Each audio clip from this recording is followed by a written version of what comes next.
ถวายความเคารพครูบาอาจารย์ที่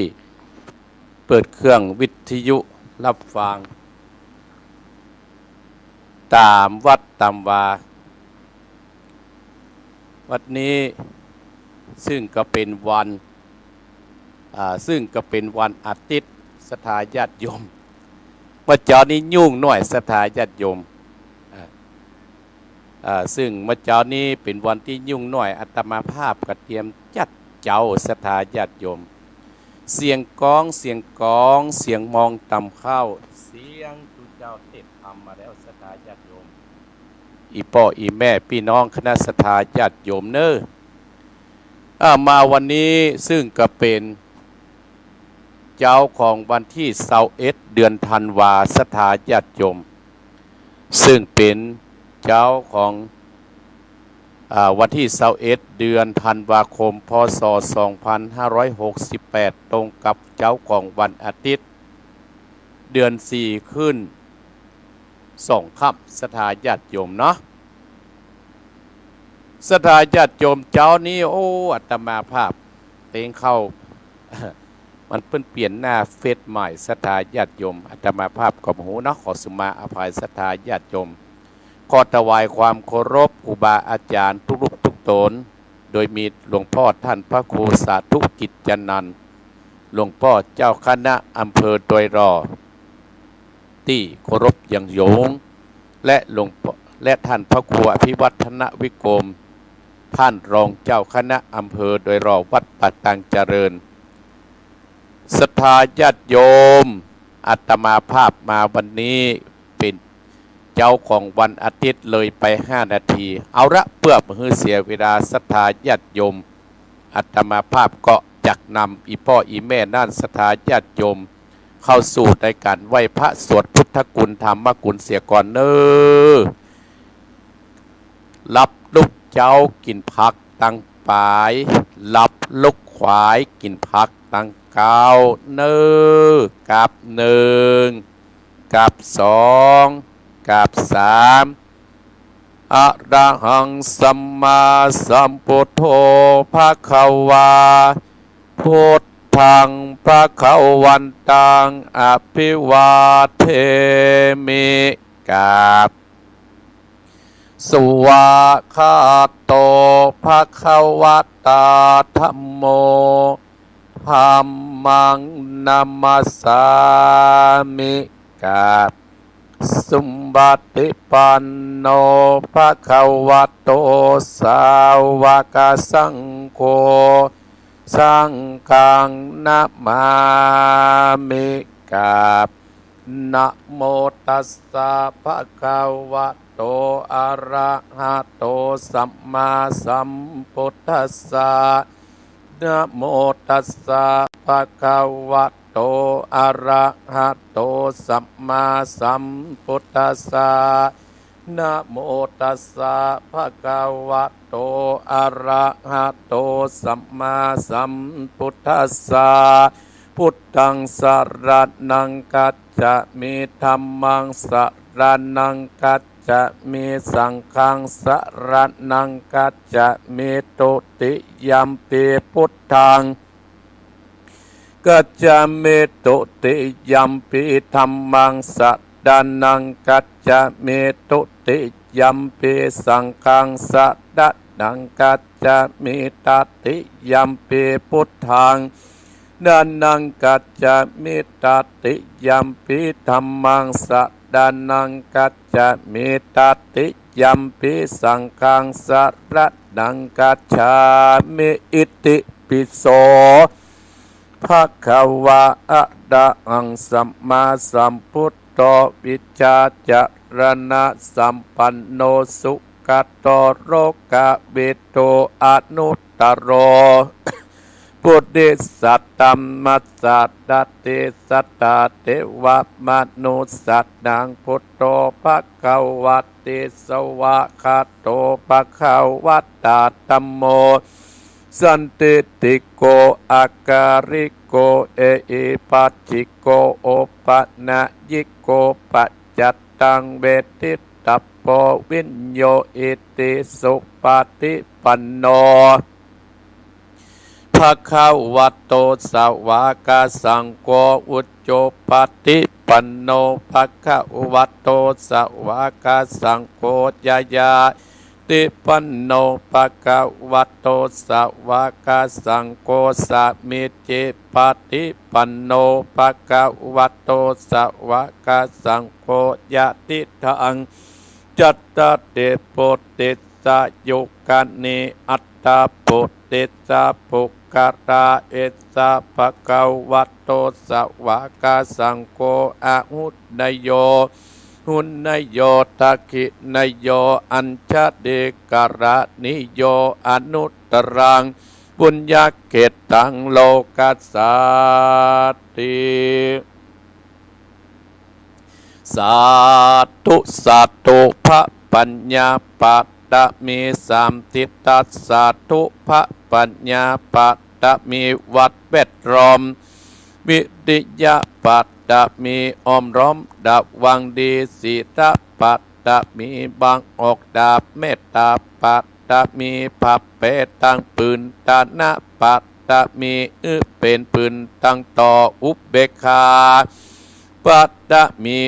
ก็เป็นเบียงสัจจะปัตตมีเวทระวังดีเป็นไม่เต้าขันติปัตตมีกายเป็นออกดาบบังนาไม้และปืนไฟอาทิตตานาปัตตมีปับไปจุแห่งแข่งแรงปับหมู่มาน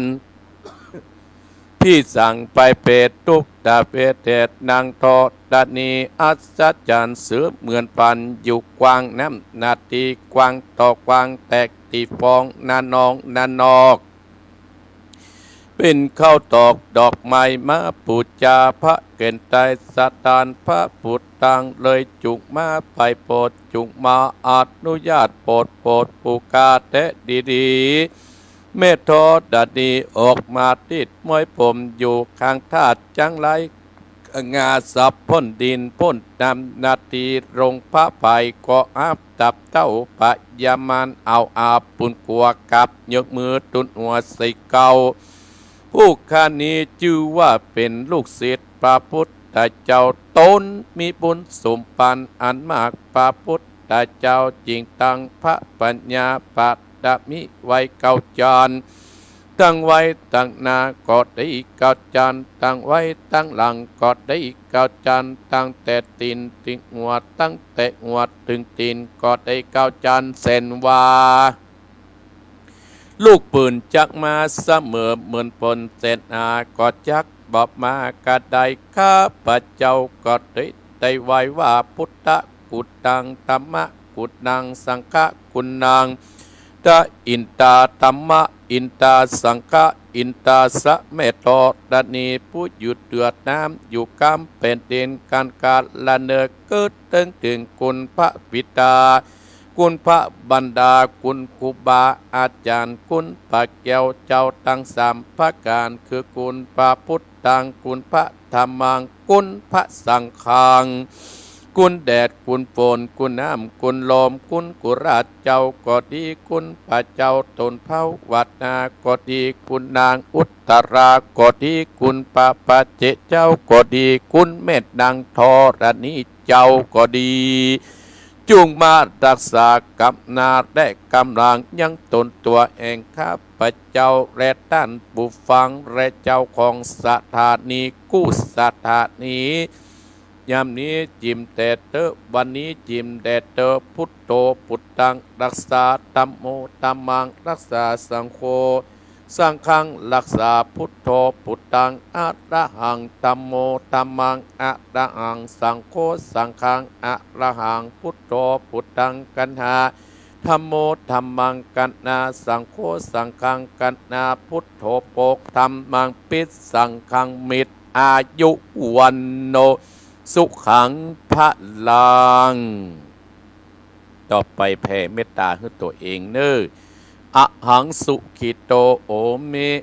ขอให้ข้าพเจ้ามีความสุขอังนิททุกโกโอเมขอให้ข้าพเจ้าปราศจากความทุกข์อะหังอะเวโรโอเมขอให้ข้าพเจ้าปราศจากเวรและภัย อะหังอัปปยาปโจโอมิขอไอข้าพเจ้าปราศจากอันตรายทั้งปวงหังอะนิโกโอมิขอไอข้าพเจ้าปราศจากความทุกข์กายและทุกข์ใจสุขีอัตตานังอะดามิขอไอข้าพเจ้ามีความสุขกายและสุขใจรักษาตนให้รอดพ้นจากทุกภัยทั้งหมดทั้งสิ้นเถิดสัพเพสัตตาอันว่าสัตว์ทั้งหลายที่เป็นเพื่อนทุกข์เกิดแก่เจ็บตายด้วยกันทั้งหมดทั้งสิ้นอเวราอุนตุจงเป็นสุขเถิดอย่าได้มิเวรก่อกันและกันเลยอัปปยาปจาอุนตุจงเป็นสุขเถิดอย่าได้พยาบาทเบียดเบียนซึ่งกันและกันเลยนิคาอุนตุจงเป็นสุขเถิดอย่าได้มีความทุกข์กายและทุกข์ใจเลยสุขีอัตตานังปฏิหารันตุจงมีความสุขกายสุขใจรักษาตนให้รอดพ้นจากทุกข์ภัยทั้งหมดทั้งสิ้นเถิดท่านทั้งหลายที่ต้องทุกข์ขอให้พ้นจากทุกข์ท่านทั้งหลายที่ได้สุขแล้วขอให้ได้สุขยิ่งขึ้นไปด้วยการทุกขั้นทุกคนด้วยเถิดเอาละศรัทธาญาติโยมบรรดาพ่ออุ้ยแม่อุ้ยพ่อออกแม่ออกพี่น้องคณะศรัทธาท่านผู้ฟังทั้งหลายก่อนอื่นนั่นขอบพระคุณไอเจเจน้องเจเจที่ได้โทรมาหาอาตมาว่าโอ้ส่งสัญญาณว่าเจ้านี่ติดขัดแต่พอท่านผู้อำนวยการก็เขียนไลน์มาแหมว่ากระจายกะอาตมาภาพกระเต้งเนี่ยคนเท่า64และสตาญาติโยมนะกับอิเล็กทรอนิกส์มันยากสตาญาติโยมจำเป็นต้องหาตัวช่วยไปเรียกลูกเนนที่เพิ่นเก่งกำลังหลับอยู่มาแก้ไขให้สตาญาติโยมก็ขอบคุณสถาญาติโยมที่ติดตามโดยตั้งเฟซตั้งรายหลายผู้หลายคนและขอบคุณกับไอเจเจโดยเนาะที่ก็เกี่ยวสัญญาณโดยมีท่านพระครูอภิวัฒนวิกรมผู้ควบคุมในการออกรายการในตอนเช้านี้เสียงที่รายการที่จบไปเป็นรายการสามเณรเอารักได้มาเล่าธรรมให้ศรัทธาได้ญาติโยมได้ฟังกันก็ฟังตั้งแต่ตี3ผมอาตมาภาพกลุกประมาณนั้นศรัทธาญาติโยมเนาะติดที่แล้วนั้นอาตมาภาพก็ได้ออกไปก็มาถึงชั่วโมงป่ายศรัทธาญาติโยมก็ขอบคุณศรัทธาที่โทรมาถามเนาะวันนี้เช่นเดียวกันวันนี้อาตมาภาพก็จะได้อู้ได้จาก่อนที่จะเอาน้ำเอาธรรมติดที่แล้วนั้นมาเทศเป็นธรรมของแม่น้อยกัดนัดนะศรัทธาญาติโยมจะเป็นผู้สุดท้ายละศรัทธาญาติโยมก่อนที่จะได้เทศน้ำเทศธรรมนี่ก็ได้อู้ได้จาคือศรัทธาญาติโยมได้สดับรับฟังพระพุทธเจ้าเฮาได้ตรัสว่าการที่จะเกิดมาเป็นมนุษย์คนเนี่ยมันแสนยากลำบากนักหนาศรัทธาญาติโยมแต่ทุกคนเฮานั้นจะหนีกรรมบ่พ้นสันคู่สักคนกรรมทุกอย่างที่จะทำไว้ในอดีตชาติก็ดีจะก่อให้เกิดวิบาก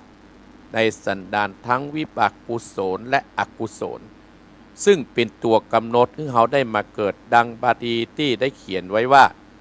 ยาทิสังวะปะเตปิจังตาทิสังละพะเตพรังการได้ยนะการี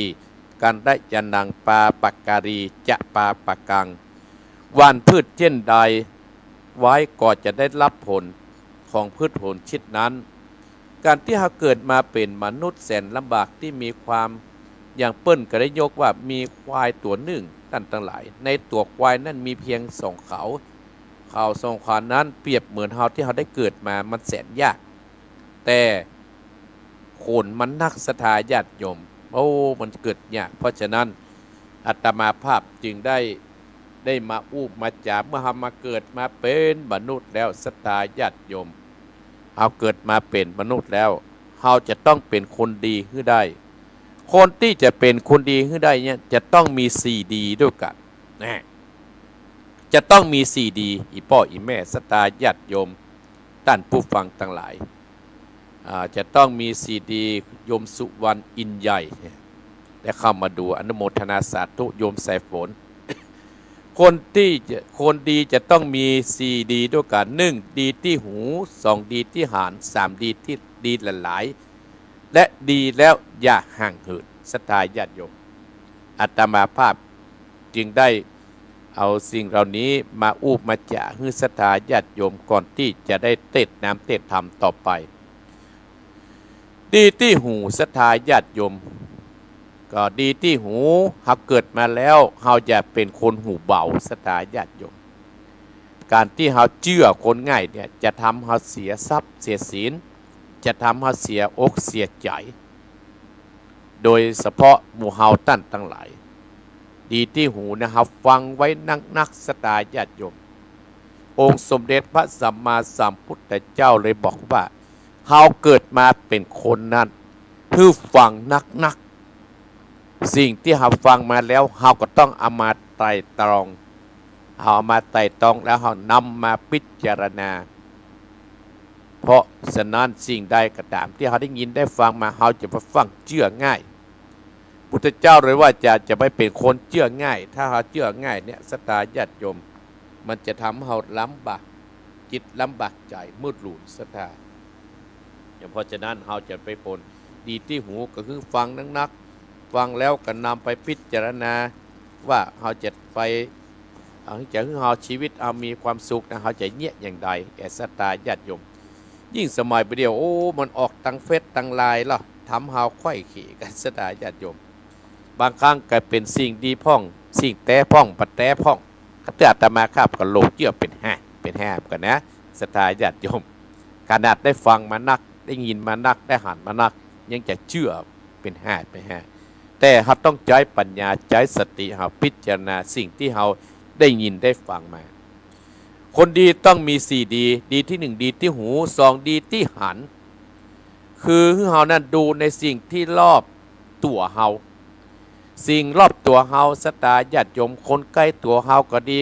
ที่เฮาหูที่เฮาหันมาเฮาได้หันสิ่งนะอันใดที่มันเป็นดีอันใดที่เป็นมงคลนั้นเฮาก็นำมาใช้และเฮานำมาพัฒนาอย่างเฮาเป็นตุเป็นพระเฮาเป็นป้อบ้านแม่บ้านก็ดีเฮาได้ไปที่อื่นเฮาได้ไปที่หันที่นี่เฮาก็นำมาประพฤติปฏิบัติที่บ้านที่จองเฮาที่มันก็จะดูดีขึ้นเนี่ยศรัทธาญาติโยมดีที่หันดีหลายๆคือทำดีแล้วก็ทำดีต่อไปการทำดีเนี่ยศรัทธาญาติโยมโอ้มันยากเนื้อศรัทธาญาติโยมมันยากบางคนก็จัดการในการทำดีบางคนก็ท้อบางคนก็บ่นมันเป็นเรื่องธรรมดาของโลกศรัทธาญาติโยมเตี้ยตมาภาพว่าองค์สมเด็จพระสัมมาสัมพุทธเจ้าจึงได้ตรัสเป็นภาษาบาลีว่ายาทิสังวะปะเตปิจังตาทิสังละพะเตพระรังกันรยนการีกันรยานังปาปการีจะปาปะกังว่านพืชเช่นใดเขาก็จะได้รับผลเช่นนั้นเหมือนกันดีหลายๆนะเขาก็ต้องท้อศรัทธาญาติโยมเขาก็นำเอาเป็นคติเขาก็นำเอาหลวงปู่ครูบาอาจารย์ครูบาเจ้าศรีวิจัยเป็นต้นเป็นประธานเน้นว่าจะโดนนี้สปุมสปะคนแกล้งสปะเปิ้นกับปะท้อหรืออภเวสสันดรท่านศรัทธาญาติโยมที่เขาจะไปฟังธรรมมหาจักรท่านอเวสสันดรนะเพื่อฮือตาโอ้ฮือตาตึงจางฮือตาตึงฆ่าคนตั้งหลายจนได้มาได้อยู่ในบ้านในจองได้หนีไปอยู่ในป่าได้ไปสร้างบำเพ็ญกุศลอยู่ในป่าเนี่ยศรัทธาญาติโยมหมู่ฮัตตั้งหลายว่าดีหลายคือทำดีแล้วทำดีต่อไปอย่างครูบาอาจารย์เฮาหลายรูปหลายตนที่อาตมาภาพได้คบได้อยู่โดยมาโอ้เพิ่นกับปะท้อเพราะฉะนั้นดีอย่าห่างเหินคือได้ดีแล้วอย่าลืมญาติพี่น้องการที่เราลืมญาติพี่น้องการที่เราลืมพ่อลืมแม่เนี่ยเพิ่นบอกว่าคนใดลืมพ่อลืมแม่เนี่ยตกน้ำกระไหลตกไฟกับไหม้ถ้าไผ่ไปลืมพ่อลืมแม่ลืมครูบาอาจารย์ตกน้ำบาไหลตึกน้ำตกไฟก็ตึงมาไหม้ศรัทธาญาติโยมเพราะว่าเฮานั้นเมื่อเฮาดีได้ดีที่เพิ่นเลี้ยงดูเฮามาเพิ่นส่งเฮาห้ำเฮาส่งเฮาเฮียนแล้วเ เฮาก็ต้องอย่าได้ลืมบุญพระคุณของเปิ้นอาตมาภาพถึงบ่ลืมพระคุณท่านพระครูอภิวัฒนวิกรมมีวันนี้ได้รู้จักอีพ่ออีแม่ขึ้นสีขาวเฮานั่นก็เพราะว่าท่านพระครูอภิวัฒนวิกรมไอเจเขาที่ไปพูดที่เกี่ยวสัญญาณกันเมื่ออาตมาก็กระผมได้ออกอากาศศรัทธาญาติโยมมีงานอีพ่ออีแม่ก็มาต้วยเติมต้วยแท่งศรัทธาญาติโยมเนาะอาตมาภาพเลยนำเรื่องนี้มาเล่าจ่าให้ศรัทธาญาติโยมประเดี๋ยวจะตีห้าเลยเนอะศรัทธาญาติโยมจะตีห้าแล้วภัยปลุกกับลูกเหียนเนอะศรัทธาญาติโยมภัยปลุกกับลูกเหียเพราะท้ายรายการก็จะให้อีพ่ออีแม่นั่นน่ะศรัทธาญาติโยมได้โทรมามาจ่าอาตมาภาพศรัทธาญาติโยมวันที่31เดือนธันวาคมขอเชิญอีพ่ออีแม่ไปสวดส่งท้ายปีเก่าต้อนรับปีใหม่ที่วัดเกตการามอำเภอเมืองจังหวัดเชียงใหม่เนอะเปิดเริ่มตั้งแต่3 ทุ่มเป็นต้นไปท่านพระครูท่านเจ้าวาดได้ฝากประกาศให้กับอีพ่ออีแม่ตั้งกลางเมืองเชียงใหม่เปิดจัดที่วัดเกตการามอำเภอเมืองจังหวัดเชียงใหม่ท่านพระครูก็ได้เขียนลายมาบอกให้อาตมาภาพช่วยประกาศประชาสัมพันธ์กำเนิดส่งสวดส่งท้ายปีเก่าต้อนรับปีใหม่ศรัทธาญาติโยมเฮาก่อนเนี่ยเพิ่นว่าดีแล้วก็จะต้องทำดีต่อไปดีแล้วอย่าห่างเหินกุปีเฮาเคยไปศรัทธาญาติโยมถ้าเฮาจ๋าเนี่ยชีวิตเฮาก็พดถอยไปถึงวันอีพ่ออีแม่ลองกึดเอาคนเดียวได้เฮาเดือนมกราก้าแล้วจะถึงเดือนมกราแห่งปีละอย่างเสื่อมไปก็คือสังขารเฮาศรัทธาญาติโยมเมื่อเฮามีโอกาสเฮาก็รีบตักตวงเอาเมื่อเฮามีโอกาสเฮาก็รีบตักตวงเอามันเป็นบุญเป็นกุศลกับตัวเฮาศรัทธาญาติโยมเพราะฉะนั้นวันที่31เดือนธันวาคมตั้งในตัวเมืองที่วัดเกตการามเนอะอำเภอเมืองจังหวัดเชียงใหม่ท่านเจ้าวาดตุลุงเพิ่นได้ฝากประกาศมาอาตมาภาพก็ฝากประกาศให้ศรัทธาญาติโยมท่านผู้ฟังของอาตมาภาพตั้งแต่10 โมงเมื่อคืนเป็นต้นไป3 ทุ่มเป็นต้นไปศรัทธาญาติโยมนะศรัทธาญาติโยมวันนี้ตีห้าแล้วอาตมาภาพจะได้อาธรรมติดที่แล้วนั่นก็บ่ได้เตดออกนี่มันเตดออก104ฟังให้ใหม่เนาะอย่าถือนุ่นงิ้วฮื้อปลากันติ้วหินผาเหมือนที่อาตมาภาพว่าคนดีต้องมีสีดีที่หูดีที่หานดีหลายๆดีแล้วอย่าห่างเหินนะทำพวกเนี้ยศรัทธาญาติโยมก็เดี๋ยวก็จะได้มาบรรยายให้ศรัทธาญาติโยมก่อนที่จะได้เทศน้ำเทศธรรมนี่ก็อนุโมทนากับศรัทธาญาติโยมที่ได้ปะอาตมาภาพที่วัดป่าตังเจริญได้ฝากเป็นก้านน้ำกับไฟฝากสร้างเจดีย์ก็อนุโมทนาสาธุโดยเนอ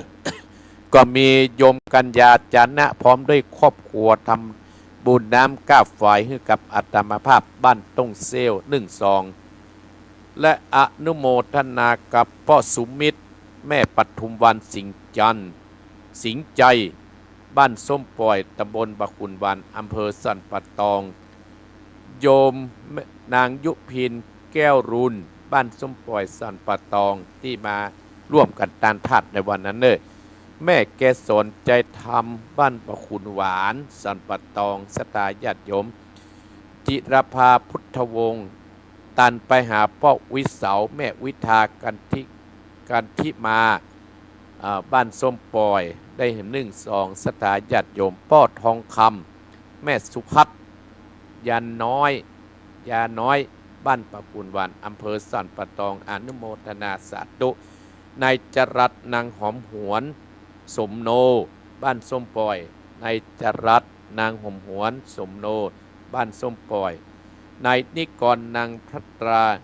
เงินปิติบ้านปะปูนวันส้มปล่อยอนุโมทนาสาธุนางวิภาพรนายนกรภูทองบ้านส้มปล่อยอนุโมทนาแม่นี่กรรมทำบุญกั้นน้ำกับไฟแม่หลวงคำอนุวงศ์พร้อมด้วย ครอบครัวบ้านต้องฝายบ้านเหล่ายาวอำเภอสันปัดอำเภอบ้านโฮงจังหวัดลำพูนที่ไปตานทาดตุการอนุโมทนาสาธุโดยเนอร์แม่อนงบุญป่านพร้อมด้วยลูกเห็ม1 2บ้านส้มปล่อย และกั้นน้ำกาไฟป้อวิทรัตแม่ใส่พินคำทิพย์บ้านต้องฝายเหล่ายาวบ้านโฮงนี่กันเนาะจังหวัดลำพูน1 2นางสาวดัญญารักษ์ยาน้อยบ้านส้มปล่อยอนุโมทนาสาธุนายสนิทนางยุพินแสนใจร่าบ้านส้มปล่อยแม่อุทิศจำวานบ้านปะกุลบานบ้านส้มปล่อยแม่ถนอมศรีวงกำบ้านส้มปล่อยต่อปะกุลบานนางสุภานีที่นำหูสตาญาติโยมและนางและพ่อสนานแม่แจ่มจันทร์สีล้อมบ้านส้มปล่อย1 อนุโมทนานางบุญเรืองศรีคำกองพุทธเกษตรนางบุญเรืองศรีคำกองพุทธเกษตรนายวิเชียรนางปณีปันมาเรียนอุทิศสุงกุศลนางสุนี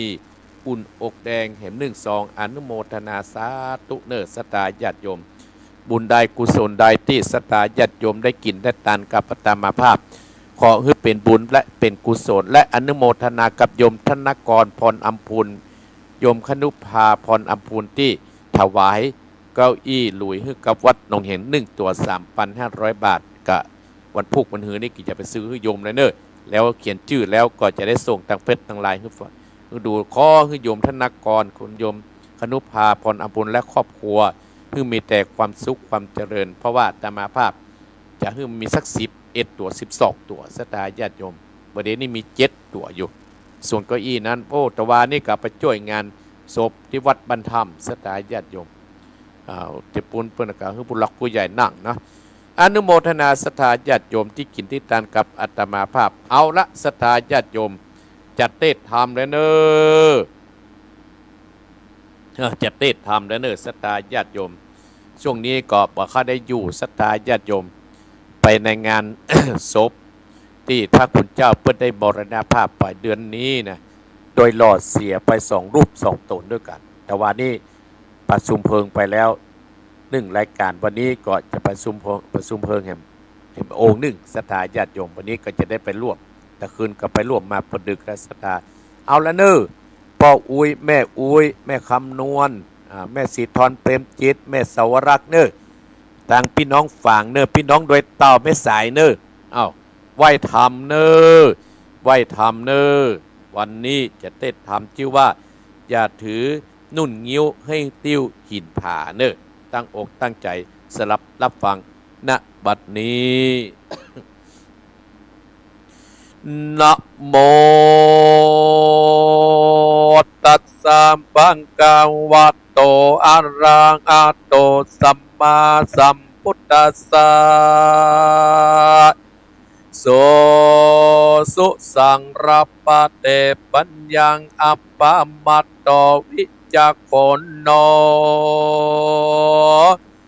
สันตะโวดุดาตัมโปธิสัตตั้งหลายตั้งยิงใจใหญ่น้อยผู้มากไฟห้อยใจปานปากันมาตันเข้าน้ำวัดผู้ปั๊มปัจจัยสิ้นดวงใส8ได้กดแปดอักษาปากันมาพร้อมนาทาอยู่ฟ้าทางต่ำสตานิวิทโยปากันกัดตามกรรมประเสริฐแมนนานี่ส่งพละบุญเกิดสันได้ปัดนี้ตั้นตั้งหลายจักตันไปหาพ่อเกิดแม่เกิดเจ้ากรรมในเวรและผู้มอละนาลาภาคดับชีวิตจากเมืองก่อนอันนาเปิ้นนาญาติกาพี่น้องก็ขอบุญกุศลนี้ไปหลอดไปเถิงอันว่าคนหยุดในโลกลาย่อมความนาเป็นปีคือตายหนีจุผู้บ่าวเวนว่าแม่หญิงและพ่อใจตั้นต่างหลายใหญ่น้อยใจไฟห้อยฟังธรรมนาจุงดาจำฟังตีเอาเป็นที่สอนใจบัดนี้จักไข่บอกกล่าวอู้แจ้งข่าวตามนี้ตามพระพุทธ ธเจ้าเตสัตนาว่าสัตตาสัพปัญญงพระพุทธเจ้าโตนะเป็นเก่าศาสนานำสัตตามวลหมู่โพนจากมันไปเตสัตนาไก่บอกเล่าหูเก่ากองดีเวนีตั้งกรรมและบาปอันกาญะจังลายกันว่าบอกมีไปมากล่าวมีข่าวถึงหูปิดจัดละนาติสันยัดด่วนสันเอาเบาถือเอานุ่นเงียวจ่าใจติ้วอินปากกันฟังเอาจาดโดยง่ายจะรอนนะ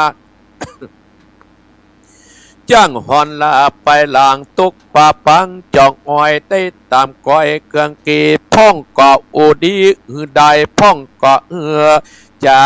เสียแม่นลูกเมียมาเก่าอย่าฟังฟ้าตัวกามแม้นว่าคนตั้งหลายได้มาจากเก่าต้อยกรรมดีว่าคนมีบุญมาเกิดเจ้าตนประเสริฐมิมาจุงปิดจัดดัดนาทินตอนแม่นจ้องกองดีดังราศีตัวใหญ่เมาหยุดได้เปิดเศร้าอิ่มมาปานอันกวางฟันมาจางสัตว์ต่างๆนานาหกเล่นมาเป็นโมปนไม้ปนลูเป็นใจได้เจ็บได้ไม่บาดก็โอกาสจะทำใครงูความมาเก้าเอ็ดพ้นจากเขตกังกีดดังนิตันแต่ก่อนเช่นปิมอนปิตาบรรดาก็มีกระต่ายตัวหนึ่งหน้าเบาะลายนอนอยู่ใต้ต้นตาลนะสำลันมักมวยดาจากมวยรับไปลมพัดไก่ไหลลากหน่วยตาลอากไปบนหล่นลงมาต่ำไตตกใส่ใบแองอันกาแจงทนเหนือเสียงดังเหมือนมีกองสนันตัวห้องไพ่สนกากาตายดนสะดุงสะติพุงเวอาเกิดนึกว่าด้วยไฟป่าจากลมแผ่นดินลมเปปังเกาะยังเกิดเอ็ดเก่าวัดแต่เล่าสันดอยป้อยหนีไปบอดจาไปนานันย้อนว่ากว่าตายมุบหมดรีบบอกจะหมดเลี้ยวปานจุงปะกันอย่าจะเล่นจอมตาเร็วไวกันว่าบอดได้ไปนันใจจุงได้หมดดัดนาเอ็ดดัดนาปาดงนาปะไม้เป็นดินใหญ่แตกมังบอดเรื่องข้างที่โยก็นี่เลี้ยวปันย้อนนาเข้าหันบอดมีที่สงสัยจึงปากันล้นเล่นไปอิดหอดปอดดาตายสัตว์ตั้งหลายน้อยใหญ่อยู่ในป่าดงตาลก็คือกวางและฟันและจางวอกก้างอยู่ดังนี้จุ่มเสือหมีจับจาตั้งจางมางัวควายป่าลายละเลื่อนกัดทิ้งเถื่อนดงตันได้ยินนาบันเป่าห้องเส้นนานกองแดนไก่ก็ใส่ใจเป็นแกนว่าแม่นที่เป็นหมายดังกว่าตายจุคนเล่นสะสนสะสู่กัดตายโดดจานหยับจะเล่นกอดนาดดำต่างลัดป่าดงควางอ้อมหอยเลี้ยวเล่งโจยผ่าจานไม้ดงตันน้อยใหญ่อกลมไล่เปปังเสียงดังดันกันกึ่งกองปืนดงตีติดันก็มีลาดจาสีอัดกาเอวสอดลาดดงดานอันกวางฟันและจางวอกก้างนางนี้ตั้งเสือหมีเมนอกวิ่งเต้นตามการเสียงเดินนานมีกองสันนานต้องดงดานกอดจะเอิ้นตามว่าสู่ตันตั้งหลายโล่นเล่นกันอันยังมาถือมีไปใหญ่หน่อยเดือดไม่สั่งจาจงปากันบอกเล่าถึงเก้าเอ็ดมินาสัตว์ดงนาปากกวางว่ากระต่ายตัวนี้ได้บอกจีไก่ตามว่าดงดำป่าไม้ดงดอนใหญ่พระอินแผ่นดินใหญ่กว้างแต่ย่างกระจายกันสูตรตั้งหลายเนื่นจาเรื่องความนา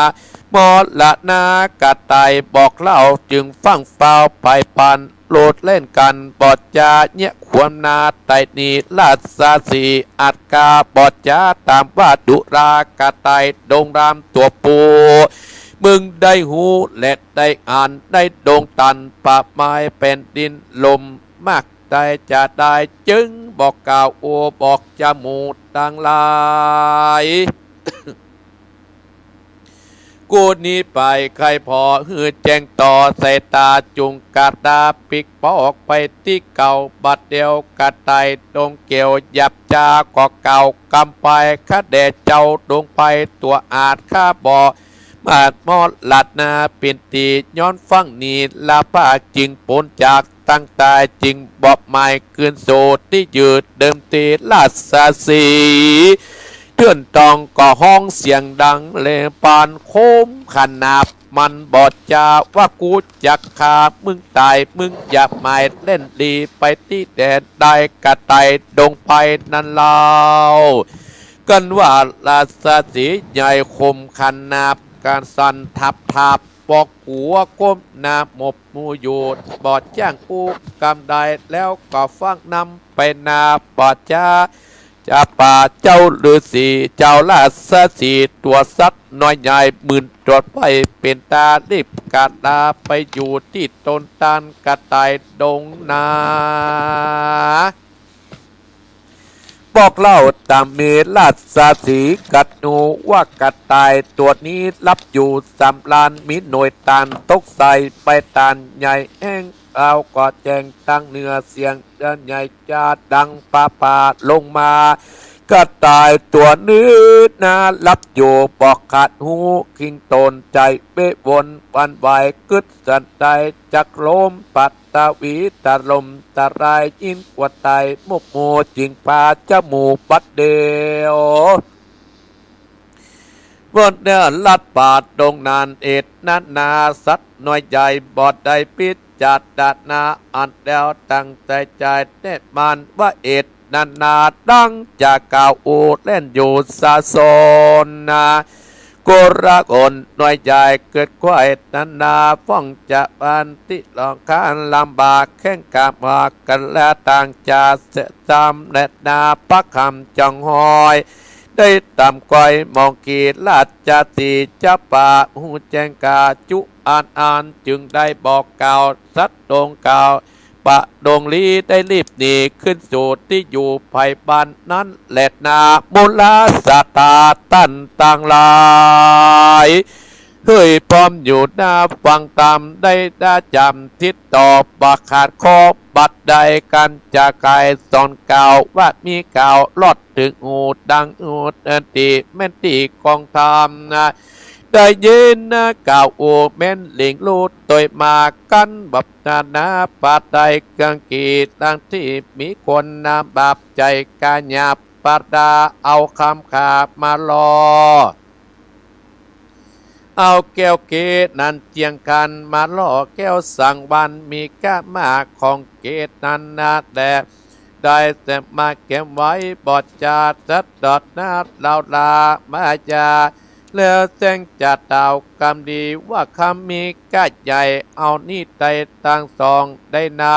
ของเก่ากามาสองเอาอากเสมอการจักเป็นอันบิดแบดทุกแห่งกองตามขอเอาคำนี้เล่าได้แจ่มนายจันได้เลี้ยววันคือโสดอย่างที่อยู่เกะอาย้อนบุตรตาตรวจน้อยอ่อนอ้อยยาวไวแสงจากไข่นันนี้จากกาบทินานาเอากับไฟเอือเชื่อกำตามกำยังกำงามเก่าต่อยว่าอันซอยทำโรงเครื่องประดับพระองค์นิสัยของเงินใจปันคาเกิงกาคำคาเอากระดาษเจียงง่ายจักจกใจไปได้คำใส่นั้นเล่าเทียมย่อมเป่าสุญโยเป็นตุกโขบอดน้อยหลังถ้อยตัวจอมได้คำปอมนั้นใส่บ่ฮือได้มองผ่านแถมประกาศ1 ดาวเรื่องเข้าเล่ากะหนึ่งการยิ่งใจใหญ่หน่อยมากก่าวต่อยจากกายจักชวนไปนานๆทำงานที่สบาย เงินกำไรจากได้กวนคืดไก่อย่าไปแม่นด่วนเปล่าเอาอาจรีบปังเปล่าตัวไปจากทุกใจเมื่อใจได้ตามก้อยไปโลนนาควรพอตนตัวเก่าวะตัวเอานี่เราสันได้โคนไก่ไก่ผู้อื่นมีอ่านหมื่นถึงแสนพับก้อยแตนมวลมากมีความหูนักหนาลุบโซปางงามอาจสั่งบอกโอกาสเอาไปเป็นสันใดด้านซ้ายมาไข่ได้ตัวเอากะนิ่งนางเอามาปิดจัดดานามืนตาพอกกว้างกว้างกึดเอาอังไปยาวสืบเรื่องเล่าทวนตีแมนตีกองดีพ่องกอบปองดี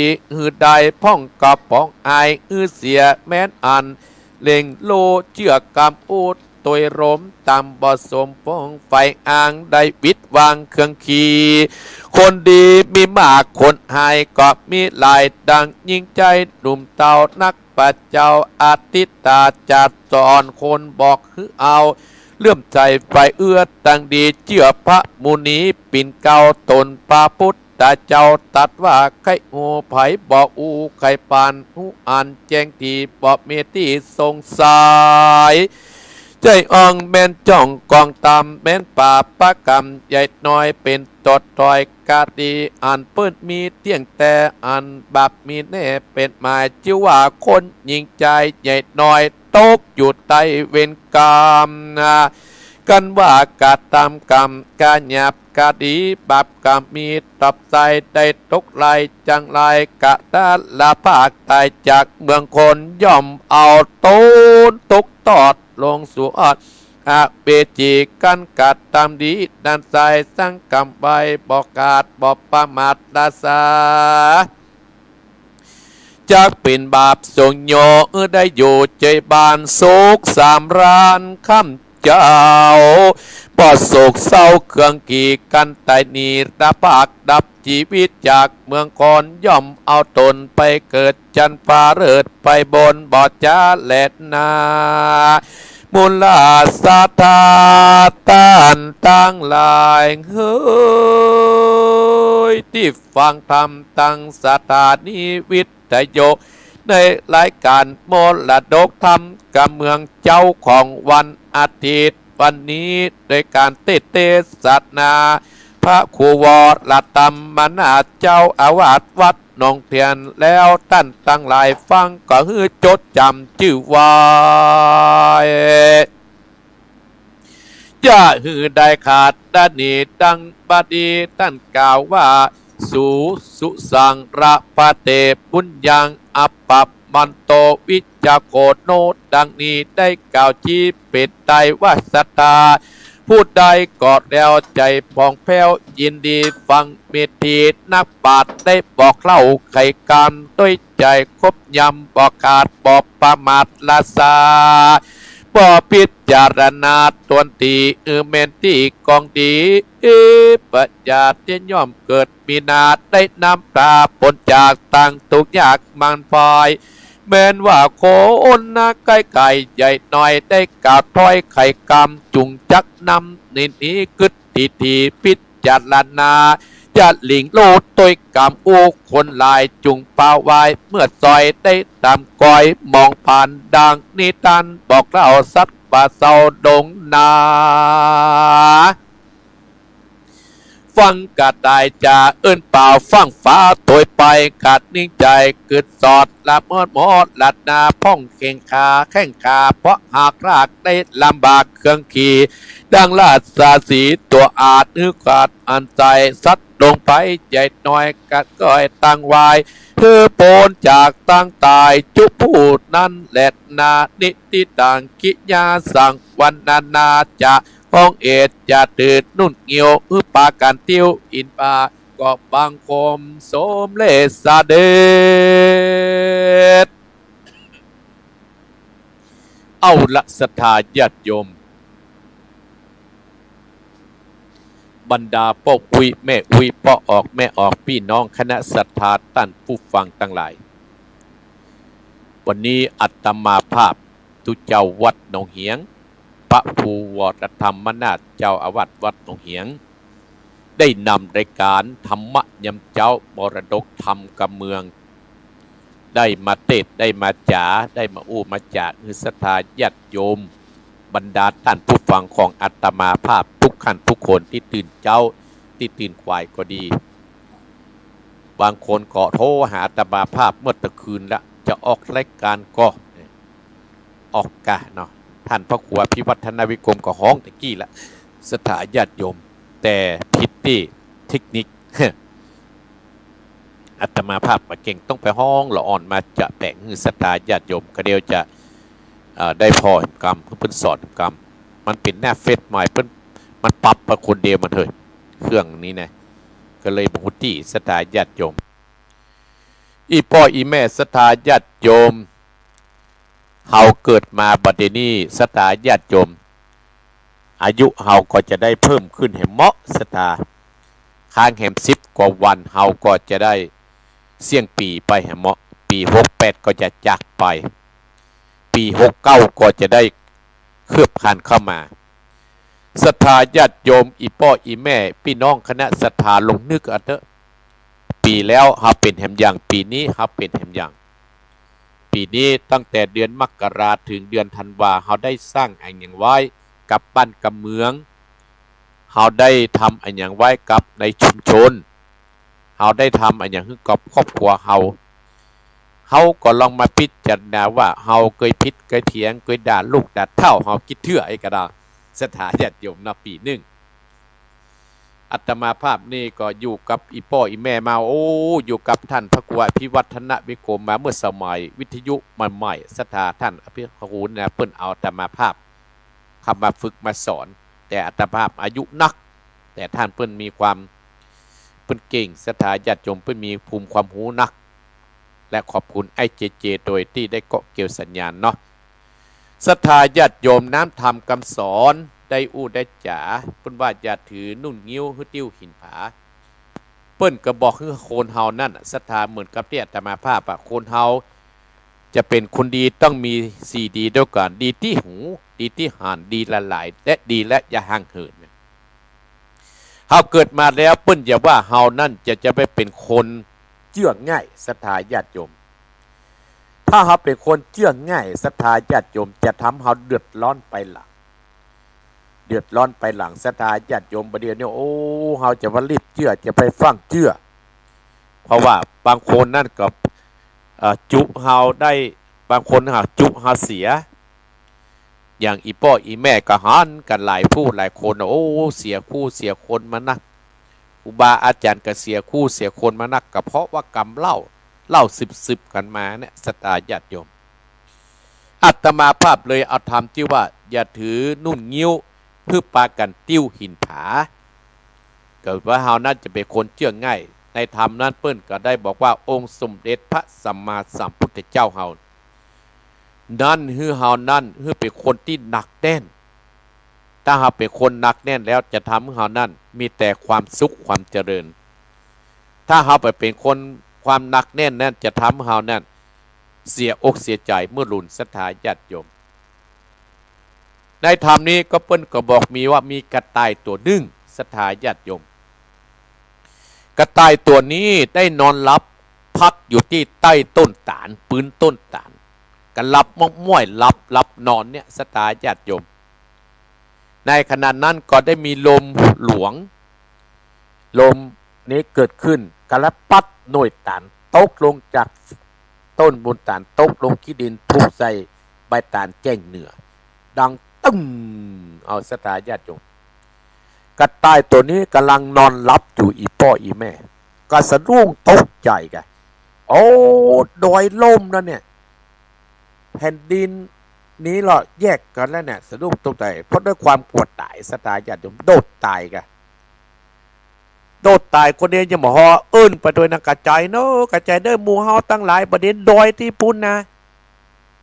ดอยลมเนอะจะทับหมู่เฮาเนอะแผ่นดินแยกเนอะฮับปากันนี้หมู่จ้างก็ดีอีวอกนกหนูให้ตั้งที่อยู่ตำนั้นได้ยินกระต่ายนั่นกันมาได้พิจารณากันโน่นตัวกันไปต้นไม้ปน ฮักเพราะเหี่ยงบางคนก็แข่งฮักขาห้านหมดสถาญาติโยมเพราะกวดตายก็ตายกันโดดไปเอิ้นไปโดดไปเอิ้นไปสถาญาติโยมเพราะคนเฮา อย่างเมื่อคนทำมันเอิ้นมันนึงเหลวพอหมดหลอดสถาญาติโยมไปได้ฟังฟ้าฟังผีไปได้กระโดดตัวก่อนไปอ่ะเนี่ยเปิ้นถึงบอกว่าเฮาจะไปเชื่อง่ายในธรรมนี่สอนให้เฮาว่าเฮาจะไปเชื่อง่ายองค์สมเด็จพระสัมมาสัมพุทธเจ้าเฮาเพิ่นก็เลยสอนว่าจะเป็นคนเชื่อง่ายเชื่อเฮาเชื่อง่ายและทำให้เฮาเสียเข้าเสียของเพิ่นอู้จาอย่างฮะก็ต้องฟังนึงนะกระต่ายกระโดดไปติกในขณะนั้นป่านั้นก็มีเจ้าราชสีห์สถาผู้เป็นเจ้าป่าเจ้าเขาราชสีห์หันโคอันมูซัดอิงห้อยโดดมากระต่ายน้ำหน้าก็ห้องหากระต่ายหยุดกระต่ายหยุดเบรกกับสถาญาติโยมส่วนมูซัดอิงห้อยที่โดดมาก็หยุดกันหมดกระต่ายเมื่อราชสีห์สิงโตนั่นสั่งเนี่ยสถาญาติโยมก็สั่นก็เพราะกวดตายหรอหมบมูไวหมบมูต่อหน้าราชสีห์ทั้งมันเป็นเรื่องอะไรยังราชสีห์ก็ทำตะกะตายถามจ้างป้องถามอีวอกนางนี้ถามมูนั้นทั้งหลายก็ถามหมดถามจ้างก็บอกว่าโอ้เนี่ยเจ้ากระต่ายบอกว่าแผ่นดินดอยมันล่มแผ่นดินมันเนี่ยจ้องแผ่นดินล่มกับบอกเขาหนีจากที่นี่ไปอยู่ที่อื่นแยกะข้าก็กวดตากระโดดจะมาจ้างหันแล้วกะบ่ได้หันได้ยินกระต่ายบอกเขาก็โดดมาตัวก่อนได้แยกะศรัทธาญาติโยมราชสีห์เจ้าป่ากระทำกระต่ายแหมกระต่ายกระสั่นยุ่งบอกว่ามึงต้องปาข้าเนี่ยไปพอว่ามันเหตุเกิดที่ไหนราชสีห์สั่งกระต่ายว่าโอ้ข้าพเจ้าพระข้ากวดตายนะกระต่ายเป็นหมูอ้างกับปอยเป็นหมูเนี่ยศรัทธาญาติโยมปากับปอยเป็นหมูโอ้ราชสีห์ศรัทธาญาติโยมเพิ่นมีปัญญาหรอเปิ้นมีสติเปิ้นก็เตียวพอมันเกิดที่ไหนเกิดที่นี่หันหน่วยตานตกใส่ใบตานศรัทธาญาติโยมอีพ่ออีแม่เนี่ยราชสีห์เจ้าป่าก็ได้บอกเนี่ยเชื่ออันหยังบ่ได้พิจารณาบ่ได้ใช้ปัญญาเนี่ยจะป้ากันตายเป็นหมู่แล้วเนี่ยทำให้เสียเข้าเสียของบางคนก็เสียแข้งเสียขาอะไรเนี่ยกระต่ายก็สั่นยุ่งกลัวตายรอดศรัทธาญาติโยมกลัวพญาราชสีห์จะเอาเรื่องเอาราวเนี่ยศรัทธาญาติโยมเนี่ยองค์สมเด็จพระสัมมาสัมพุทธเจ้าเป็นว่าฮือเฮานั่นฟังนักจะเป็นคนเชื่อง่ายถ้าเฮาเชื่อง่ายมันก็จะเป็นอย่างเงี้ยเหมือนกับปัจจุบันเนี่ยศรัทธาญาติโยมมีคนเพิ่นมาขอไปบอกว่าโอ้งานที่หันดีนะงานที่นี่ดีกะตัวเป็นคนงามนะป้าอย่าป้าไปศรัทธาญาติโยมมันผ่านมากี่หมู่บ้านแล้วมันมาโพสเฮาได้จะได้เฮาต้องพิจารณากรรมเฮาต้องมันพิจารณากรรมว่ามันจะเป็นจริงก็อย่างที่เพิ่นเล่านี่ก็อย่างที่เพิ่นอู้นี่ก็เฮาจะไปเชื่อง่ายศรัทธาเฮาจะไปเชื่อง่ายเพราะฉะนั้นถ้าเชื่อง่ายอาจจะเป็นเจ้ากรรมในเวรกับเฮาก็ได้อาจจะเสียอกเสียใจกับคนเหล่าที่มาจุมาแทกมาในเฮานี่ก็ได้ไผอู้อันหยังเพิ่นเล่าอันหยังเฮาก็พยายามฟังให้นักถ้าฟังให้นักนะมันจะเป็นเหตุและเป็นผลอาตมาภาพเชื่อเรื่องนี้นะศรัทธาญาติโยมการที่เฮาฟังนักเนี่ยจะทำให้เฮามีสติปัญญาทำให้เฮาเท่าทันเหตุการณ์เฮาได้ยินครูบาอาจารย์เพิ่นสอนเฮาได้ไปเทศธรรมเฮาไปฟังธรรมที่หันที่นี่เฮาได้ฟังครูบาอาจารย์ได้เพิ่นได้สั่งได้สอนเฮาก็นำมาพิจารณาอันเนี้ยศรัทธาญาติโยมอาตมาภาพเลยเอาทำเรื่องว่าอย่าถือนุ่นงิ้วฮึปากันติ้วหินผาสรุปแล้วจะเป็นคนเชื่อง่ายเชื่อกรรมพ่อเชื่อกรรมแม่นี่ดีเชื่อกรรมครูบาอาจารย์นี่ดีเชื่อกรรมครูอาจารย์ที่เพิ่นสั่งสอนนี่ดีเพิ่นถึงสอนเฮาไปตั้งดีศรัทธาญาติโยมทั้งหลายอาตมาภาพก็ได้ทำจบพอดีศรัทธาญาติโยมก็จะนำงานข่าวบุญการกุศลอย่างวันที่31ธันวาเนี่ยศรัทธาญาติโยม31ธันวาคมเนี่ยทางวัดเกตการามเปิ้นก็จะได้สวดข้ามปี ก็เจิญอีป้ออีเม่ในตัวเมืองใกล้วัดใกล้วาที่นายเกาะไปแวะไปเวียนไปสร้างบุญสร้างปารมีบุญปารมีเนี่ยมันมีขายตามเซเว่นมันมีขายตามตุบกัดสถาเฮาก็มันสร้างเอาคนเดียวเตอะสถาญาติโยมสร้างทีละนิดทีละนิดมันก็สะสมบุญกุศลนั้นก็จะไปให้เฮาเมื่อพลุนก็ได้การสร้างคุณงามความดีเนี่ยสถาญาติโยมมันเหมือนใบธนาคารของเฮานั่นแหละเฮาเอาสตังค์ไปฝากธนาคารเฮาก็มีใบธนาคารเมื่อมันมาถึงเวลาเนี่ยมันตึงมาได้ดอกได้ผลสถาญาติโยมเหมือนกับเฮาหมู่เฮาตั้นตั้งหลายเหมือนกันเมื่อมันมาถึงเวลาน่ะมันก็ตึงมาได้เด็ดได้ดอกได้ผลสักอย่างสถาโยมเยาวราชแสนเยาวราชแสนเกียงได้คำมาพออนุโมทนาสาธุโดย ศรัทธาญาติโยมโอ้งานกัดนักศรัทธาญาติโยมเดือนหน้านี่กัดนักเลยศรัทธาญาติโยมงานเดือนหน้านี่ภายจะร่วมกับอาตมาภาพเลี้ยงวันเด็กศรัทธาญาติโยมเพราะว่าคณะสงฆ์ตำบลสันติสุขโดยการนำของอาตมาภาพเจ้าคณะตำบลจะร่วมกับเทศบาลร่วมกับส่วนราชการในตำบลสันติสุขเนี่ยจะจัดงานวันเด็กศรัทธาญาติโยมปีนี้ทางคณะสงฆ์ในตำบลสันติสุขจะได้ไปออกบูธ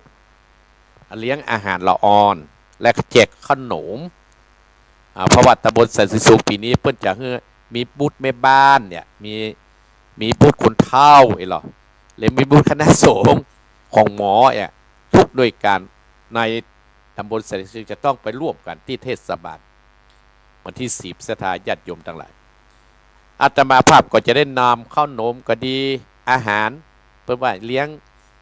อาจจะเป็นเลี้ยงขนมเลี้ยงอะไรอย่างเลี้ยงข้าวศรัทธาญาติโยมอภัยอยากทำบุญกับอาตมาภาพก็ติดต่อสอบถามอาตมาภาพได้จะได้ไปซื้อของขวัญแจกขึ้นละอ่อนเนาะละอ่อนในวันนี้ก็จะเป็นผู้ใหญ่ในวันหน้าศรัทธาญาติโยมปีนี้เปิ้นมีนโยบายแบบนี้ร่วมกับอาตมาคณะสงฆ์จะได้ไปร่วมกับชุมชนก็มีกลุ่มแม่บ้านเนี่ยกลุ่มคนเฒ่าอย่างนะศรัทธาญาติโยมอสมอย่างนะแล้วก็กลุ่มพ่อบ้านอย่างนะแล้วก็อนามัยเพื่อจะเป็นเต็นท์ไผ่เต็นท์มาศรัทธาญาติโยมแต่อาตมาภาพขณะนั้นก็จะได้ไปร่วมกันญาติโยมไผ่จะซื้อขนมมาฝากอาตมาภาพก็ได้เนี่ยโยมสมพรรัตนังจะซื้อขนมมาฝากก็ได้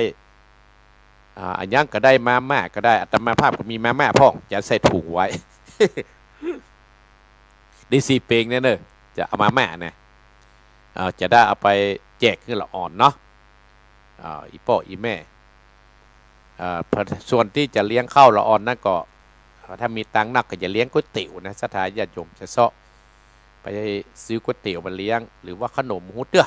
ก็พอวันนึงมาถึงเดือนศรัทธาเอาเดือน4เปงนี่ปิดต้นเนี่ยแต่มาภาพได้ข้าวสารหน้าไก่ห่อข้าวกันแจกละอ่อนเนาะอนุโมทนาศรัทธาญาติโยมทุกท่านทุกคนโดยโยมสมพรกับลูกมาแล้วเอาโยมแม่หลวงไสพลกับมาแล้วเอาแม่เอ้ยสุทธิวงศ์กับมาแล้วแม่จันเพนกับมาแล้วโอ้คนที่ฟังอาตมาภาพตี5เกิงและศรัทธาญาติโยมโยมธนากรพรอัมพุลละปูพี่น้องนะใครจะโทรหากระโทรเด้อ0828857225หลังจากอาตมาภาพออกรายการแล้วก็จะไปบิณฑบาตทุกวันติดศรัทธาญาติโยม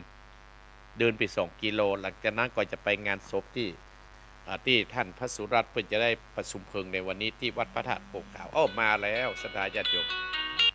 เจริญพรราชการครับหลวงพ่อปังโงกเย็นนะอาจารย์นะหนาวมากเย็นมากเชียงดาวแน่นอนเดี๋ยวก็เย็นเดี๋ยวก็ไม่เย็นปีนี้หนักเลยนะวันนี้ไปที่ไหนกาดเชียงดาวครับกาดเชียงดาวครับอนุโมทนาบุญรักษานะครับเน้อราชการครับจะเลยขอบคุณครับ0828857225จะเริญปอน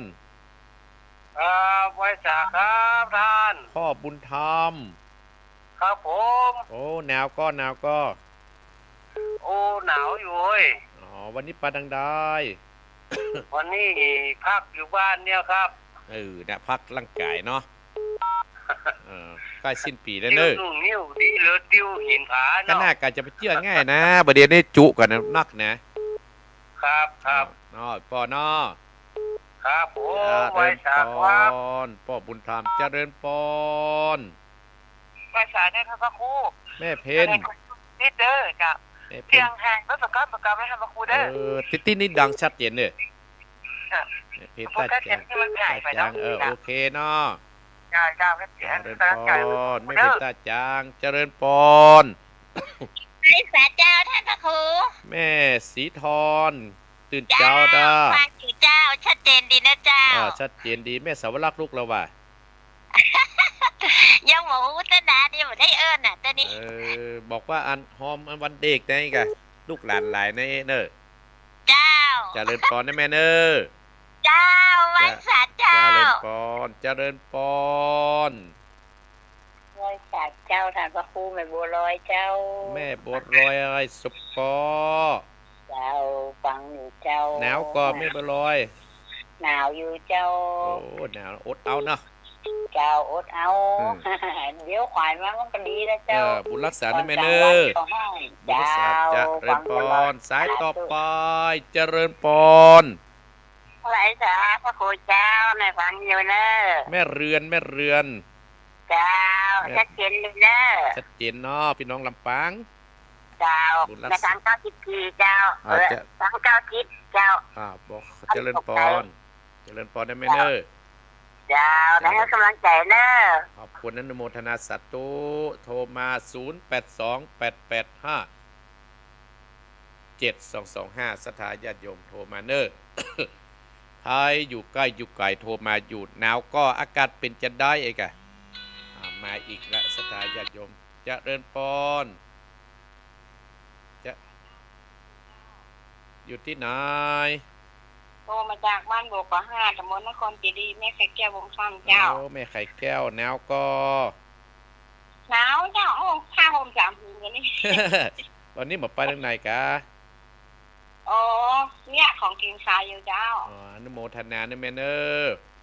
เจ้าแล้วแม่จ๋าขอให้ไปการเกิดเนาะวันเกิดเนาะวันที่24เจ้า 24เดือนหน้าเดือนนี้เนาะแม่เนาะ เจ้า อนุโมทนาเนาะ วันที่24ธันวาในการ6วันนี้ในการ ติดหน้านะแม่เนาะติดหน้าเนาะ ติดหน้าเจ้า บุญรักษาได้แม่เนอ เลิกทำบุญวันเกิด อนุโมทนาแม่ไข่แก้ว ในกล้อง100 บาทเจ้า อนุโมทนาสาธุอนุโมทนา แม่ไข่แก้วไปอย่าฮับ ติดหน้าติดทำอนุโมทนาวันเกิดของแม่อายุ120เนอะอย่าได้เจ็บได้ไข้เนอะนี่เป็นที่ฮักของลูกหลานต่อไป 0828857225 สถาญาติโยมโทรมา 35 นาทีจะออก 50 นาทีเพื่อให้อาจารย์วรรณชัยได้ออกต่อนี่38แล้วฮะ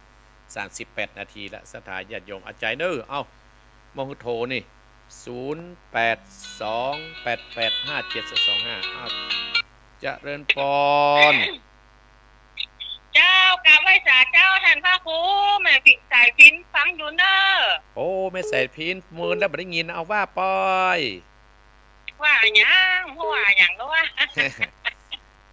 ว่าอยากกับว่าปอยมือแล้วเหมือนแม่เฮาเนี่ยได้ยินบ่เดียวเนี่ย ก็ฟังอยู่ฟังปล่อยคนโทเนาะเจ้าเนาะ บุญรักษาแม่นะ เจ้าสิบนิ้ววันตาขอตาน้องกราบ กันเคยเป็นคนฉลาดคือหมันไปนั่ง ฟังธรรมบดีเล่าพี่เล่าน้องบดีพิดกองเถียงกันบดียะหน้าห่างมันจ้างเปลืองตังบดีหับจางเมียเก่าสิ่งไหนที่บดีพินจะเก็บมาเล่าบดีด่ามาเห่าบดีเป่าหูบอกไฟบดีไก่พี่ไก่น้องมีเปื่อนฟ้องตีดีหลายๆบดีไปฟ้องเจ้านายบดีโวยวายเกินเหตุบดีหูควรทำพระสงฆ์องค์คำต้นเปต บัดนี้ไปโลกเขตปัจจัยของเฮาแต่นอโบราณว่าไว้บัดนี้เอาผ้าเหลืองปกต่อบัดนี้ไปให้เป็นหมอบัดนี้ไปขอเป็นแก่เจ้าเดี๋ยวนะพระครูนะ โอ้สุดยอดเนอโอ้แม่ช่วยอาตมาโอ้อาตมาได้กินน้ำ กา พ ร อ ไหว้ ดี ศาลเจ้าทางพระครูเจ้า จ้ะ ทั้งผู้ตนผู้องค์นะอันกันได้โฮมหลายเจ้า เจ ขอบ ริญ คุณ พ เจ้าร เลย จะไม่ใส่พินเอาสายต่อไปเจริญพร ไหว้ศาลเจ้า ว่าจะได้พี่น้องห้วยน้ำขาวไปห้วยน้ำขาวทุกวันมาหันสักเตื้อ เจ้าไปไม่ได้เจ้าเฝ้าคนไข้อยู่ โอ้ เจ้า หันก็อันหลานไปช่วยยกเก้าอี้สุขึ้นรถแต่ว่า เจ้า เนี่ยพินกับไข่หอนมาเลยหอนมาเลย เจ้าหัวมกล้า โอ้ แบบ นะ ว่ามาหันตู้ว่าอยู่ไม่เข้าหาตู้ก่อนเราแต่แบบ มาหอนมันตั้งโคกับมาหอนก่อนเพื่อกับเพื่อนประกาศซะเนาะเป็นหนังแนบประชาตุน วันที่เข้าหาตู้ก่อนนี่หรอ อนุโมทนาเนอ เจ้าไหว้ศาลเจ้า เจริญพรเอาไปตึงหวาน0828857225อันนั้นเด้อกระจายโอ้แม่เสียพินเป็นตัวช่วยอาตมาจะดีกว่าวันนี้เฮ้ยได้ดื่มน้ำเลยโอ้เจริญพร เจ้าว่าครู แม่ยัง ต้องจำเสียงเฮ้ย แม่พรสันกระแปงดีมากเลย ดีมากนะแต่งถามป้ากันไม่พร เจ้า บุญรักษาเนอ เจ้า บุญรักษาแม่พรสังกะแปงเจริญปอนกระจายเอาเจริญปอน เจ้าไหว้ศาลเจ้าทันว่าครูลำปางบ่ได้มาเลยเจ้า ว่าถ้าบ่ฮู้เรื่องนะแม่ก็ได้ฮู้จากแม่ได้กะ อ๋อคนนั้นเกตวันเดี๋ยวเขาเริ่มวันที่2526นี่ อ๋อ ใช่ไหมว่า ถ้าบ่ได้ปล่อยเนาะถ้าเป็นให้ตัวแทนไปแม่เนาะกะตั้ง เจ้า อนุโมทนาเนอแม่เนอ เจ้าไหว้ศาลเจ้า บุญรักษาทางโอกาสหน้าก็เจอกันเนาะ เจ้าเจ้าไหว้ศาลเจ้า โอ้อันนี้พี่น้องลำปางนางแล ได้โทรมาหาอาตมาภาพใครจะโทรกันมาพี่น้องจังหวัดนั่นหายไปไหนเนี่ยขอโทรที่0828857225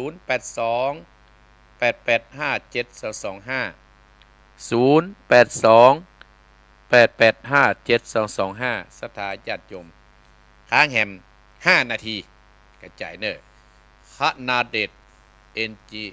นเจกป้ายเกาะคาไผ่ต้องการแปลงป้ายกันไปร้านนี้เนอะสถาที่เกาะคา ร้านจัดใหญ่คณาเดชอนุโมทนาสาธุเนอสถาญาติโยมไผ่ที่ ปีนี้จะได้วันเด็กสถาญาติโยมเนาะปีนี้วันเด็กที่จะทำที่เทศบาลจะไปเปิดบูธของคณะสงฆ์สถาญาติโยมมีการแจกของขวัญการเลี้ยงข้าวตาอ่อนเพื่อจะมีบูธของกลุ่มแม่บ้านบูธของป้อบ้านบูธของละอ่อนนุ่มนี่ไงชมรมใดชมรมนั้นช่วยกันสถาญาติโยมเพื่อให้ละอ่อนเฮาได้ในเขตตำบลสันติสุขหรือที่อื่นก็จะมาพร้อมหุ้นสถาญาติโยมเนาะปีนี้เพิ่นให้ความร่วมมือซึ่งกันและกันอาตมาภาพในนามของเจ้าคณะตำบลก็จะได้ไปร่วมเพราะฉะนั้นอาตมาภาพก็เชิญชวนภัยใครร่วมกับอาตมาภาพก็ได้ตั้งแต่วันนี้เป็นต้นไปเนอะอนุโมทนาสถาญาติโยมจะได้เอาได้4 เปงได้เป็นลักวันที่3หรอบิณฑบาตได้ก็จะเก็บมาแม่ไว้กับสถาญาติโยมไว้แจกลูกแจกหลาน0828857225พี่น้องน่านพี่น้องปุ้นลับปุ้นแม่วางเจริญพร มาตรการเจ้า พาย แม่ดาราหนองแฝกเลย โอ้แม่ดาราหายไปเมินเนี่ย หายเจ๊กะได้แล้วก็บอกเขาขอบรถบอกเขาจริงแล้วว่าเดี๋ยวน้องแฝกเจ้า สลับปี คอยก็บอกแปะท่านมาอ่อนเนาะ โอ้ประเดี๋ยวนี้งานนักขนาดนั้นแม่เนอประเดี๋ยวน่ะงานเหนืองานใต้โอ้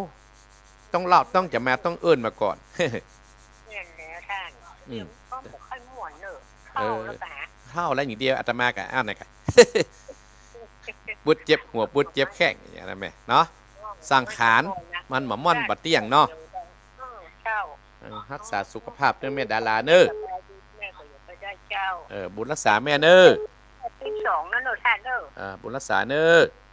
เจ้าสาธุสาธุ พ เจ้าร แม่ดาราน้องแฝกเจริญปอนสารปีมาแล้ว ว่าจะให้มาคู อันนี้เมืองฝังแม่บัวพัด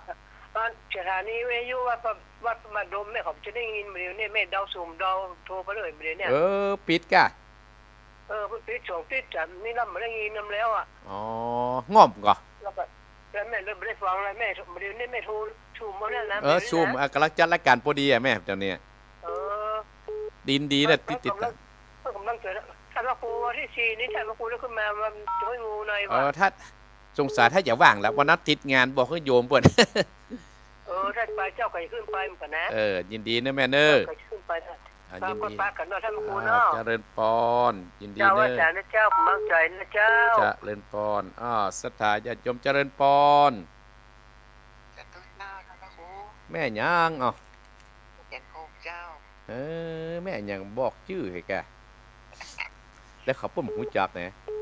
แม่สุทัศน์ว่าจะสบายดีกะ เจ้าสบายดี ยินดีเน้อ ก็ได้อ่ะคนหลายเนาะ ยินดีนะแม่เน้อ เจ้า บุญรักษาสายต่อไปเลยเน้อกระจายคำ2 นาทีเจริญปอน นมัสการเจ้าท่านพระครูเจ้าแม่บัวเย็นจังหวัดลำปางเจ้า แม่บัวจีน แม่บัวเย็นจันทบ แม่บัวเย็นนี่กะ เจ้า แม่บัวเย็นนี่ฟังใหม่กันเนี่ย ตั้งทุกข้างนะเจ้าแต่ประเทศเขา อันนี้อยู่น่านนะแม่เนาะ อยู่ลำปางเจ้า ลำปางพี่น้องลำปาง บ้านอย่างแม่ บ้านสีหมดเก้าเจ้า บ้าน4 หมด 9ก็ได้ยินเจียดแต่4 หมด 9คาถาแล้วเนาะ เจ้าจังเจอตู้ลุงตีท่านพระครูตีวัดบรรพตหรอ มันหลายนะแม่เนาะอันใดเป็นอันใดพูดเนาะ เจ้าเจ้า บุญรักษานะแม่เน้อ เจ้า บุญรักษาบ้านสีหมด 9เจริญปอนมาเจริญปอน ไหว้ศาลเจ้าท่านพระครูแม่พังอยู่เนอจากลำปางเจ้า แม่น้อย บันไดนั้นไม่น้อยอุตุดีเจ้าพักท่านเจ้าไหว้พระตัวสวดมนต์ตัวท่านพระครูเจ้า วันนี้ลำปางแม่แหงมา3ก่อน เจ้าวันนี้แม่กับแม่เจ้านี่แม่จะนึ่งพักจิบตานก็เข้าแล้วเจ้า อนุโมทนาเน้อ เจ้าแม่เป็นกำลังใจหนาวก็ท่านพระครู หนาวมากเลยแม่น้อยเน้อ เจ้าวันไหลลำปางก็หนาวมากเลยเจ้า รักษาสุขภาพนะแม่เน้อ เจ้าสาธุไหว้ศาลเจ้า เจริญปอนแม่น้อยอุตุดีลำปางเจริญปอน ใช่เจ้า ที่ไหน แห่งโดงเจ้า ห่างโดงบ้านอย่างแม่ บ้านสันปุเลยเจ้า บ้านสันปุเลยนี่ภาย สั หาน ปุเลยแห่งโดงเนี่ย บ้านแม่หยังแม่หยัง ชื่อแม่จันแก้วเจ้า แม่จันแก้วเคยมาตั้งหนองเฮียงเคยมาโดยรอว่า บักเคยเจ้าก ำลังฟังครั้งแรกกันไหม กระเจ้า ฮะกำลังฟังครั้งแรกกะ เจ้า ไปปะกันอย่างใดเนี่ยครับลอยปะกะ จดเบอร์แบบเดี๋ยวนี้ ไปเนี่ยแม่ไปเปิดฟังตลอดกะ ก็แอบฟังวันนี้นี่เจ้า ก็จะได้เนี่ยมาเจอกันวันนี้ อยู่หนองเฮียงดอยหล่อเนี่ยแม่เนย โดยโลดนี่แบบใด ดอยหล่อกะใกล้กันเนี่ยกะแม่อยู่ห่างดงบ้านนี่ก็แม่ บ้านสันปุเลยเจ้า บ้านสันปุเลยสันปุเลยแห่งดงเนี่ย พอกึดออกอยู่ เจ้า บุญรักษาแม่มาเอียด วัดศรีสุพรรณนะเจ้า วัดศรีสุพรรณเคยผ่านแม่ โอ้ เคยผ่านอนุโมทนาแม่เนยจะได้กับแม่เอียวตั้งนี้มาได้เนย เจ้า อายุบโนสุขังพลังเนยแม่เนยแม่จันแก้วเนย เจ้า บุญรักษาเนยแม่เนย เจ้า ติดหน้ากับแม่เนี่ยแม่ฟังเนยติดหน้าเนย เจ้า อนุโมทนาสาธุเนย เจ้า เจริญพรแม่จันแก้วไล่มาปั๊บนี่ก็โทรเลยวะ0828857225 0828857725เอ้าเจริญปอนแม่อยู่ที่ไหน ลำปางเจ้า อยู่ไหนก็ ลำปาง ลำปางบ้านหยังแม่ บ้านหอยหี บ้านไหนยังก็ บ้านหอยหี บ้านห้วยงู หอยหี ห้วยหูแม่หยังฮะแม่หยัง โอเคเขาสักเสียเจ้า แม่ชื่อหยัง แล้วเราพังหนึ่งนะ แม่ชื่อหยังอ่ะ ชื่อแม่นั้น แม่นอนโอ้แม่นอนกะบัดโทรสักเตือเนาะ เจ้า อ๋อวันนี้ฟังตลอด แล้วพังตลอดยังไม่เคยโทรร้องโทรขอ ร้องโทรพอเป็นจะได้อ่ะ มันพังดีขอบคุณเจ้า ติดหน้ากับแม่แหมเด้อแม่เด้อ เจ้า บุญรักษาแม่นอนเด้อมุดลายมุดพอดีแม่เด้อจะเรียนพรเอ้าสถาญาติโยมเวลามดพอดี ติดหน้ากับปะกันใหม่โอ้มีคนที่โทรหาอาตมาเริ่มนี้เลยสถาญาติโยมโอ้แม่นอนก็ฟังแต่ไปได้โทรสักเตือละแม่จันแก้วบ้านสันปุดเลยหางดงเนี่ยแม่จันแก้วเนอะอาตมาภาพมาทุกวันติดเวลาตีสี่เกิ่งเนอะหลวงพ่อปางโมกยังดาวป้อบุญธรรมเวียงปะเป้าแม่เพนต้าจางแม่สีทรแม่คองแม่บุรอยศพกอ แม่เรือนลำปางแม่ไข่แก้วลับปุนและก็แม่ใส่พินต้องซ่านโอ้แม่ใส่พินเนี่ยแม่ห้วยน้ำขาวแม่พรสันกำแพงแม่ดาราหนองแฝกแม่บัวพัดฝางแล้วก็แม่สุทัศน์ดีมูลตุ้งปีแล้วก็นี่ก็ลำปางสถาญาติโยมแล้วก็แม่น้อยอุตุดีหางดงแม่จันแก้วแม่นันลำปางห้วยลูเนอร์สถาญาติโยมอันนี้ก็อนุโมทนาสถาอีพ่ออีแม่พี่น้องคณะสถาญาติโยมท่านผู้ฟังทุกท่านที่ได้เปิดเครื่องวิทยุรับฟังกับอีพ่ออีแม่อัตมาภาพนี่ถ้ามีไอเจเจท่านมันมีท่านพระครูพิวัฒนาภิกรมได้ออกและสถาญาติโยมไอเจเจกับลูกเจ้าควบคุมรายการขอบคุณไอเจเจโดยติดหน้ากอกว่ากันใหม่เนาะติดนี้ก็จำใจลาจากอีพ่ออีแม่กันกูโหนเนอร์ความจริงก็อยากอยู่กับอีพ่ออีแม่ทั้งวันแต่ก็มีภาระที่เราจะต้องไปทำหน้าที่อัตภาพออกรายการแล้วก็จะต้องเตวออกวัดไปบิณฑบาตสถาญาติโยมไปบิณฑบาตกรปปนทุกวันอาทิตย์สถาญาติโยมฝนตกก็ต้องไปฟ้าห้องก็ต้องไปพาหับปากอีพ่ออีแม่ละก็จะต้องไปนี้ใส่ยายบุญเปิ้นเนาะสถาญาติโยมเนาะวันนี้ก็ได้อยู่ไปงานประชุมเพลิงที่วัดคงขาวสถาญาติโยมเอาละสถาญาติโยมขอบคุณอีพ่ออีแม่ที่ติดตามตัวเนอร์ภายที่จะมางานวันเด็กวันที่10อันนี้ก็เชิญเนอร์อาตมาภาพก็คณะสงฆ์ก็จะได้ไปตั้งบุตรแจกของขวัญและเลี้ยงข้าวละอ่อนเนาะที่เทศบาลตำบลสันติสุขต่อไปบุญใดกุศลใดที่พ่อแม่ได้ฟังอาตมาภาพแล้วก็ขอมีแต่ความสุขความเจริญเนอตั้งอกตั้งใจครับปอนเนอสปีติโยอิวัสสันตุสัพพะโรโคยนัสสันตุมาเตมตรายโยสุขีทีคายุโกภวะอภิวาทนะสีริสะนิจังอุตตาปจิโนจัตตารโอธรรมาวัฏันติอายุวันโนสุขังพะลัง